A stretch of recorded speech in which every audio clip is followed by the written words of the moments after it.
નમસ્કાર, આપ જોઈ રહ્યા છો એસપીઆઈ આદિવાસી અવાજ.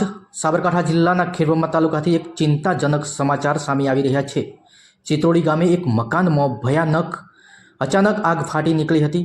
આ આગમાં એક ગરીબ પરિવારનું આખું ઘર બળીને ખાખ થઈ ગયું છે. ઘરની ઘરવખરી તો ઠીક, પણ ખેતરમાંથી મહેનત કરીને લાવેલું અનાજ પણ અગ્નિદેવની ઝપેટમાં આવી ગયું છે. આ અંગેની વધુ વિગત આપી રહ્યા છે અમારા સંવાદદાતા યોગેશ અંગારી. નમસ્કાર દર્શક મિત્રો, હું યોગેશ અંગારી અને આ સાબરકાંઠા જિલ્લાના ખેડબ્રહ્મા તાલુકાના ચિત્રોડી ગામે આવ્યો છું. અને અહીં અચાનક આજે એક મકાનમાં આગ લાગી અને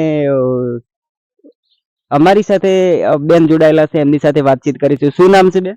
રેખાબેન. શું કારણથી આગ લાગી હતી તે જણાવશો? અચાનક ચા મૂકતે આગ ઉડી ગઈ. તો શું ઘરની અંદર શું મૂકેલું હતું તમારે તે જણાવો. અરેંડા, મકાઈ, ઘઉં ને કપડા હતા, બધું બળી ગયું છે? હા, બળી ગયું છે. ગોદડા. હા, તો તમે સરકારને શું વિનંતી કરવા માંગો છો? કોક સહાય આપે એવી સરકારને હાલવામાં વિનંતી કરીએ. હા, તો આજના ખાસ રિપોર્ટ સાથે હું છું યોગેશ અંગારી, એસબીઆઈ આદિવાસી ન્યૂઝ. ધન્યવાદ.